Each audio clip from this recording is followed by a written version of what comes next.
Okay, here's a video of 10 ranked games again. This time playing Zareth Rogues. I'll go back to the deck list at the end. That went by pretty quickly. I didn't notice playing second all the time this run. So probably not an issue. I guess I'm playing first in the first game now, so it's a good start at least.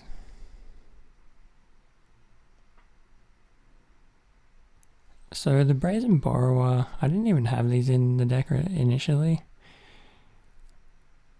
but now I'm running 4 of them. And they came in handy here, but also the opponent was just mana screwed, so there wasn't really much that they could do.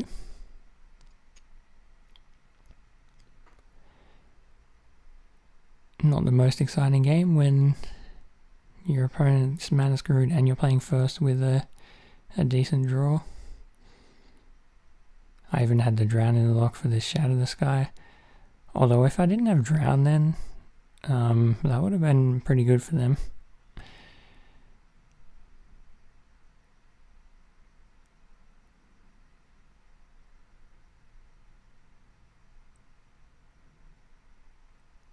Yeah, I think I just had lethal because of all the boosts that I got for them having 8 cards in the grave.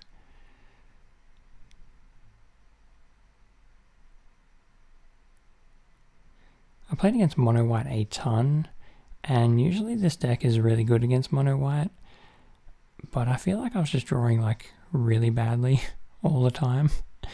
For instance, in this game, I have no way of milling my opponent, so Drown in the Lock, I mean, it would be okay here. They have the Savior anyway.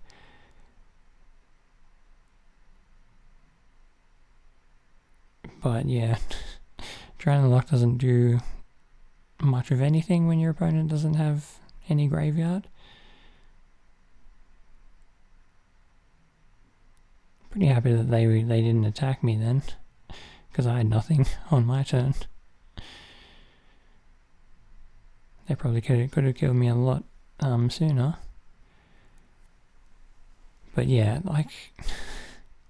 I drew very differently in these games. Like the last game I drew a couple of Brazen Borrower, and this game when I want them they're nowhere to be seen.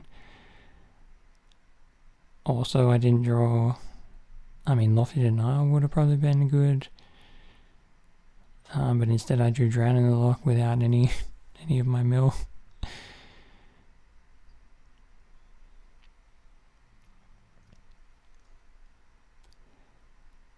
So maybe I'm starting to see why people play the Ruin Crab all the time in rogue decks.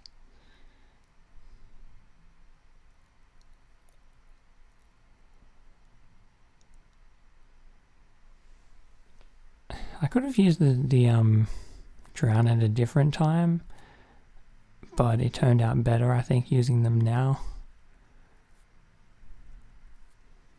Got to destroy the Daxos before the Selfless Savior came back. But yeah, that Broodmoth, if I could have just countered that, that would have been nice. But yeah, even this game, Zareth was just bad. Which normally isn't really the case, but when they have so many mauls, not really much you can do. I think here I do just attack with everything.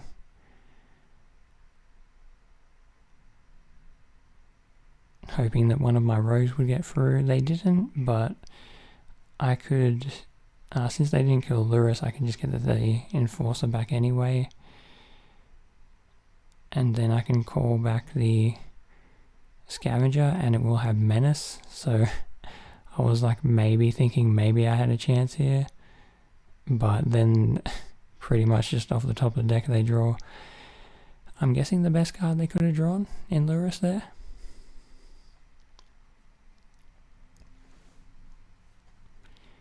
Pretty annoying for me. I do have the kind of Lurrus Windrobber combo, but it really doesn't matter.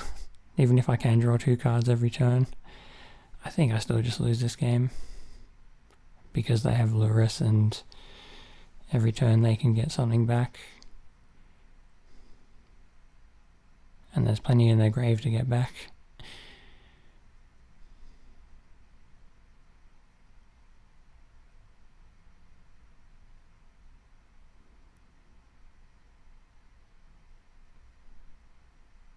I think that was one turn. I think last turn I could have drawn an extra card with the Borrower, but I wanted to leave up enough mana to play Zareth, and then I didn't even end up playing the Zareth anyway, because it's not really going to do anything at all on the board. So it would have been nice to draw an extra card. I still don't think it would have won me the game though. Yeah, and all I was drawing was lands.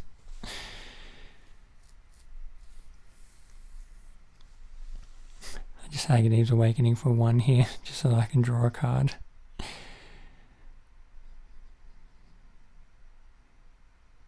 Guess this is also why rogue decks usually play into the story.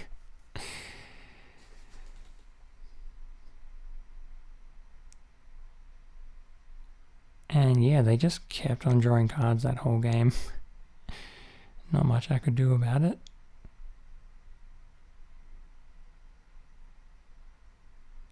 Yes, I felt like I was just drawing pretty bad in some of these games.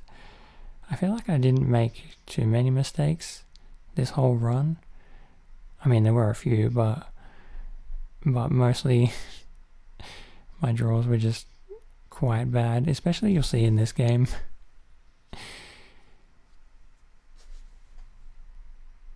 Yeah, you'll see how badly I drew in this game. So it looks okay at this point, because I can get a lot of Nighthawk Scavengers. But the problem is they have no cards in their graveyard, and then they go and play the shield. So these Scavengers are just completely useless. I mean, I can prevent some damage with them, but what I needed to be doing was stopping them from making angels, so I think I just concede here. Sometimes I just don't draw any of the mill cards, and that's a problem.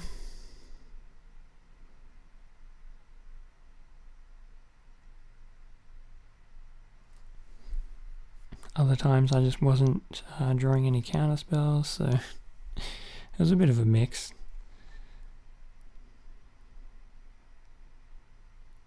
But I think generally I did okay against Sultai decks.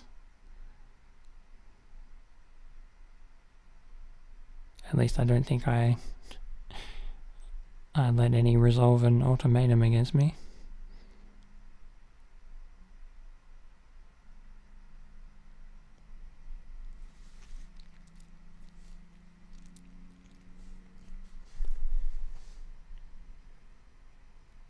So they had the Shark Typhoon, but they did it after blockers anyway, because that's when I cast the Thieves Guild Enforcer. I wasn't even thinking that that they would have the Shark Typhoon, but I guess I ended up playing around it pretty well. Yeah, this game, I can't believe how long these games were. I feel like this took longer than playing like my Esper Doom control deck. For some reason it just takes, the games are like quite long when you're playing rogues. Even though I can Zareth, then yeah, there's like no point. There's nothing good in their grave to get, and then they could probably just play an ultimatum.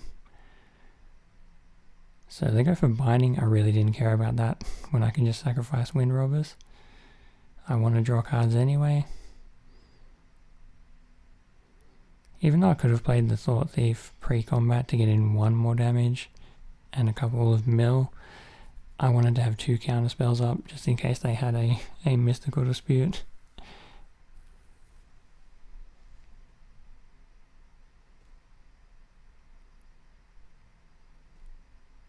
And yeah, if they had played this on the end step, maybe I would have countered it, but yeah, I wanted to keep up 2 counter spells, so I figured that's not what I want to be doing. I thought all the cards they were foretelling would just be Auron's Epiphany, but I think they turned out to be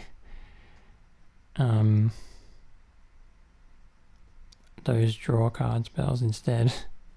Behold the Multiverse. I think I was... Okay, I did counter this. I thought for a second that I didn't. But I'm pretty sure they do resolve a Valkyrie in this game. Unless I'm thinking about another game. I probably played against Sultai a whole lot this run.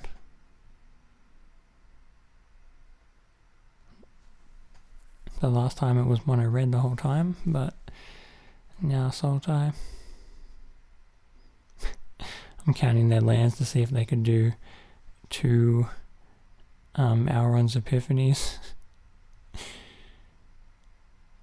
But I suppose even if they resolved one, there's nothing on the board, so they would just be making a couple of birds and then drawing a card. I let this Valkyrie resolve because I would have had to use Drowning in the Loch to counter it. But it's pretty funny how I didn't even look in their graveyard because I figured there was nothing in there that there would be nothing in there that they could get back. But yeah, the fact that they could keep getting these Valkyries out of their grave, and they also had an Omen of the Sea in there. Yeah, wasn't great for me, but I knew I just had to try to win with the Scavenger here. Again, I can kill their Valkyrie Lurus, which I do want to, but then I'm using the Drowning in the Loch and I can't counter there. If they have an ultimatum, I'd just lose the game. If I had 6 mana, then I could double Lofty Denial. They knew what was in my hand, so I was kind of surprised that they didn't play around a Lofty Denial then. I guess that was just a mistake by the opponent there.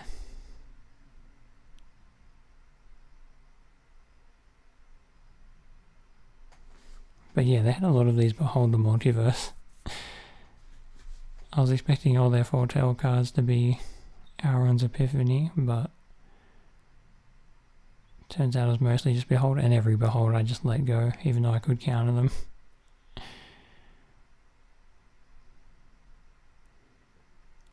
So if I didn't block that Valkyrie, it could have turned into a Zareth.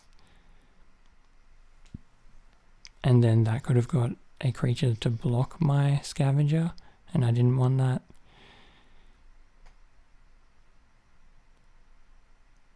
I think I had to let this Valkyrie go. I did have to think about it, but I think they stole the wrong creature. I think they take the Nighthawk Scavenger here, but I don't think it mattered anyway. It was weird. It was a weird exchange. So even though I could counter that, I just let it go.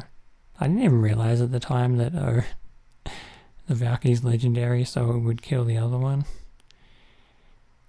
But then they go for an Epiphany here, and I'm like, they only have 3 mana, right? I did have to check to make 100% sure that they didn't just have a hidden extra mana somewhere. But yeah, from there I just win the game, so...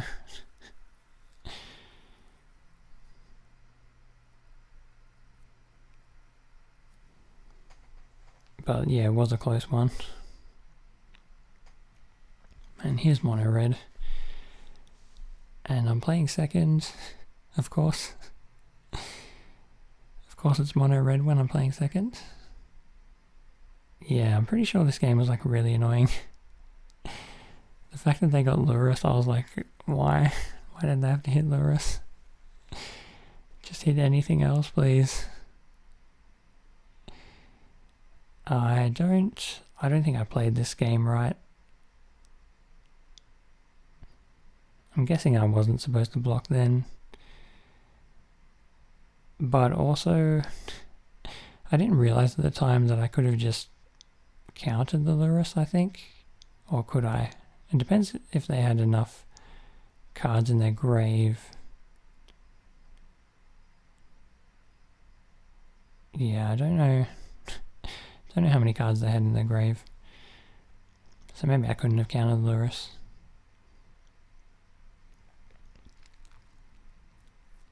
So I had to just kill the robber, I think. Oh no, they did have 3. Yeah, they had 3. Well, they had 4 actually. So yeah, when they attacked me here, I should have just let it happen, I think, and then used Drowning Lock to counter the Lurrus, because then at least they're using their mana. But I think it actually, for some reason, turned out better this way. Maybe. But they wouldn't have been able to do any of those Rimrock Knights had they gone for a Lurrus. They would have still had him in their hand though. But this was actually pretty good that I got to use all my mana here. I didn't care if the Thought Thief was going to die because I did have Awakening. Although I was 1 mana away from that. I just pretty glad to see Lurrus there in this position. Exactly what I needed at the time. There are only 2 Lurrus in this deck, so that was the last one.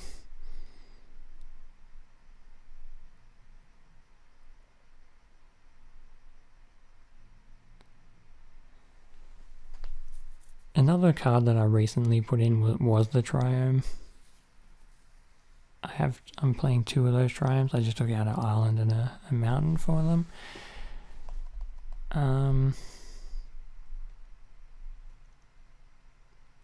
And I don't know if they worked out better. I think I cycled one time.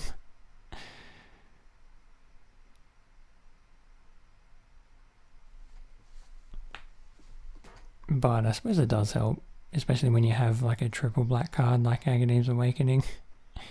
I guess you want as many double lands as you can. Yeah, I make a mistake this next turn. I was like, why is the pay 3 life grayed out? And then I'm like, oh yeah, they just played the Archon. Keep forgetting that it has 2 abilities on it. So I just paid 3 life for no reason then. I'm not sure if that cost me the game, but yeah, it didn't help. I didn't want to block with the Wind Robber until I could also sacrifice it. But given that I couldn't do anything on turn 3 really, that's a bit far away.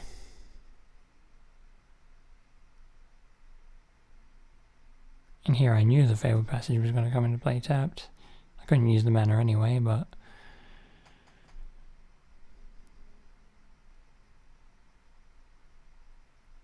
I thought this wasn't looking too bad if I could eventually use Agadeem's Awakening to get back the Scavengers after I trade them off, but then of course the opponent has exactly the Skyclave Apparition.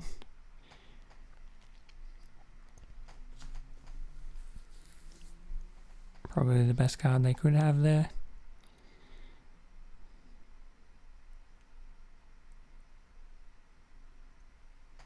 Otherwise I'm trading a Scavenger for the Savior and gaining some life at the same time. And then I have Call and I have Agadeem's Awakening to just get them back eventually. But yeah, it's not how it turned out. And I figured, like, I could have called back 2 creatures. But yeah, of course they had the second Skyclave apparition. I figured I would need the life gain. And I did need it, but I suppose also they could have had a giant killer, which is another reason to use the call instead. But if I was using call on those 2 creatures, then I couldn't use it on the scavenger.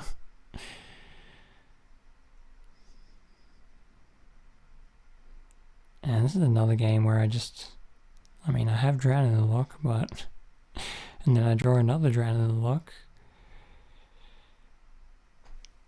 but without any way to get cards into their grave. It's not the best. I was probably using these borrowers at the wrong time. I was just trying to slow them down, but there's the 3rd Drown in the Loch right on time. Exactly what I needed. I was thinking that that's the card that I needed last game. Because then I could have just countered those Skyclave apparitions.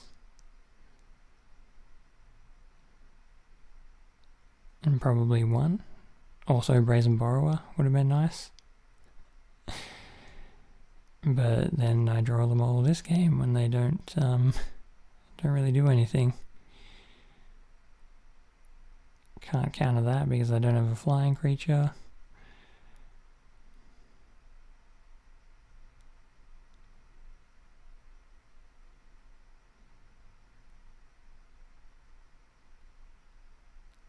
And I don't think there's any way out of this game. I could have actually countered the speaker, and maybe I should have, because if I try to destroy it, they just have some selfless saviors. So that probably would have helped.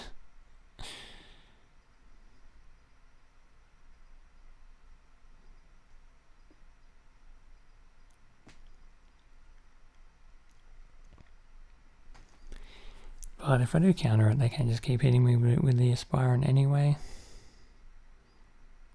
Here I just go for the attack because I want to try to stop them from making angels for as long as I can.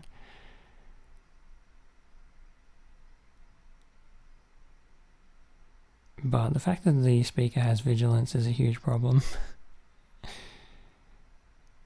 I could have gone for a double Drown in the Loch, but they have 2 saviors, so that wouldn't work.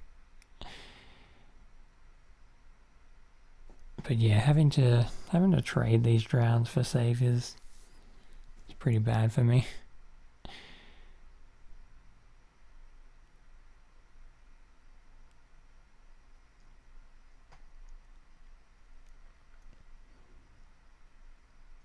So I guess if I had just countered the speaker, that would have worked out better.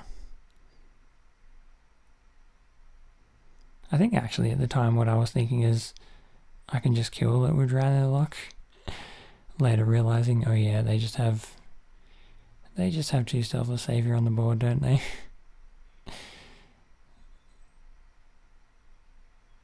Because that not countering it with Drown allowed me to play Brazen Borrower.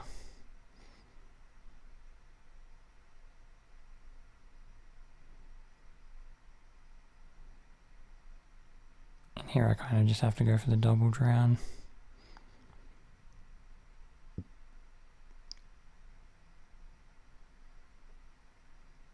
And I have Agadeem's Awakening, but I don't really think I had anything. I had one Nighthawk Scavenger in the grave to get back. Which, even though I drew a land then, I was like, yeah, okay, I can get back the Scavenger now.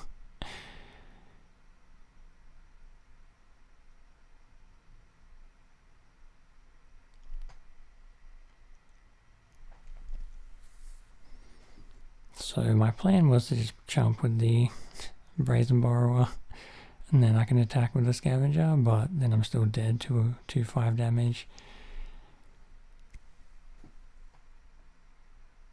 So if they have literally anything, I'm dead. Because then they just attack with Heliod.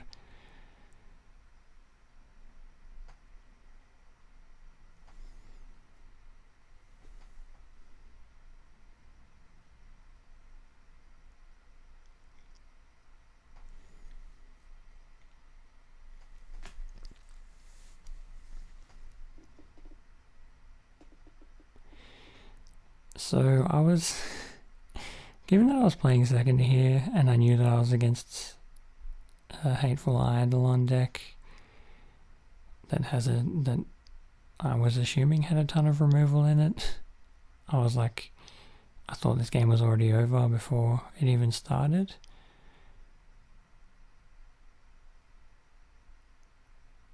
But it ended up not being the case. I didn't actually know.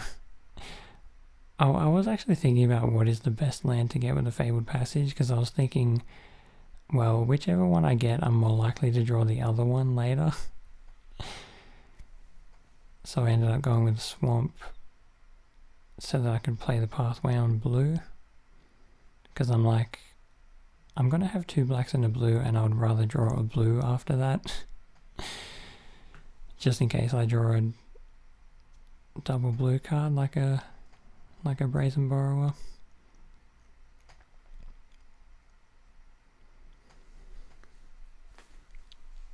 I kind of wish I had more mana in this game, but this actually worked out. I was pretty certain that they had, is it called Rebirth? Malakir Rebirth?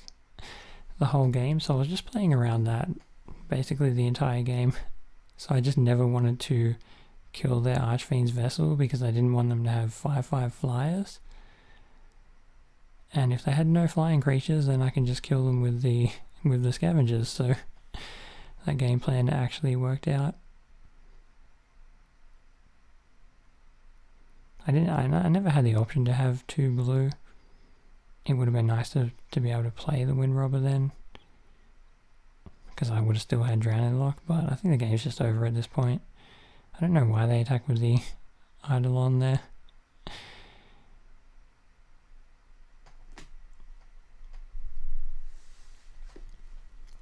I think their plan was to play Call and get it back, but then they're just dead on board anyway. I even counted this. I don't know if I should or not, but I think they were just dead anyway.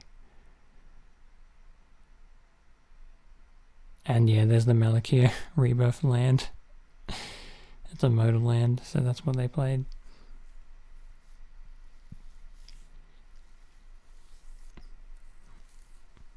So yeah, there was one time when I could have like attacked with a Theseus Enforcer into one of their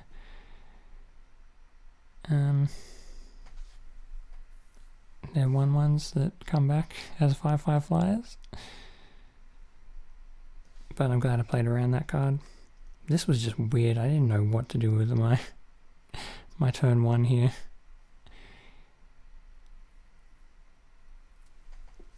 Every time I put Fabled Passage in a deck, I always have them. I always have like 1 or 2 of them before I have 4 lands.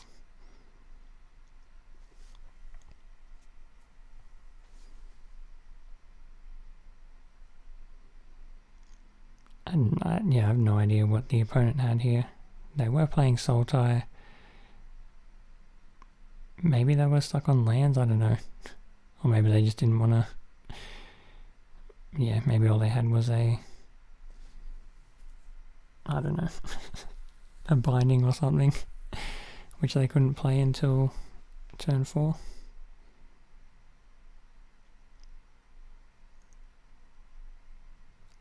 Yeah, I played against Sultai so much. This day was just like Sultai all the time. But generally I think this deck actually performed pretty well against it. That was really good for them, I thought.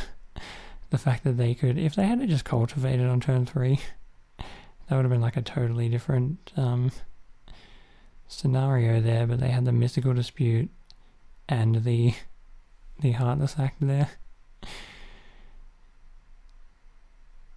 which I thought was like really good for them. So basically this whole game I was just trying to hold up counter magic. And even here I'm like, I could have countered the Yorion, but then I figured, how about I just use the Brazen Borrower, because what else am I going to do with it? They could have bounced the Wolf Willow Haven to get them another mana, but I guess they couldn't. They probably couldn't use it anyway. But yeah, I just wanted to hold on to my counter spells. I even wanted to play something, like play the Wind Robber, but then I wouldn't have 2 counter spells available. Just in case they had another Mystical Dispute. I shouldn't have counted this Extinction Event, but I did. I thought this mistake was going to cost me. The reason that I used Lofty Denial is because I guess I was thinking that they had so much mana that it wasn't really going to be that useful. But that was just wrong, I think. I really should have just let that Extinction Event go, because now they play a card that's a bit better than an Extinction Event, a Shadow's Verdict. Completely. I thought this game was just over, now that they got to resolve that. They had exactly 4 cards in their grave, so trying to luck not going to counter the Verdict.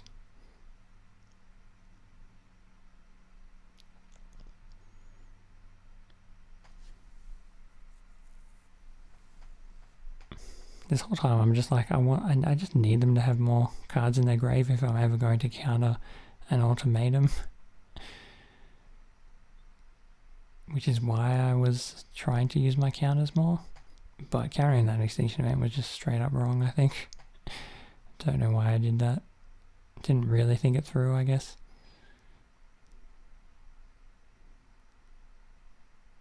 But yeah, here the game's just over.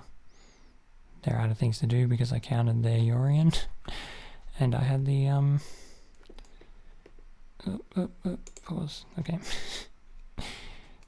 So I got to Platinum Tier 2, because I had the Thieves Guild Enforcer there for the extra 3 damage that I needed. And yeah, this was the deck. I was thinking before I played, maybe I'll try to make some changes, but then I didn't. I was thinking, do I want more Lurrus? Like, can I afford to take out a Glasspool Mimic for that? I don't know. I feel like this deck could maybe use another source of milling. There's the Wind Robber, the Enforcer, and the Thought Thief, so 12 cards, but sometimes I just was not drawing any of those. If you do get one, generally you can just recur it with cards like Agadeem's Awakening and Call and Lurrus. But yeah, anyway, I went 6-4.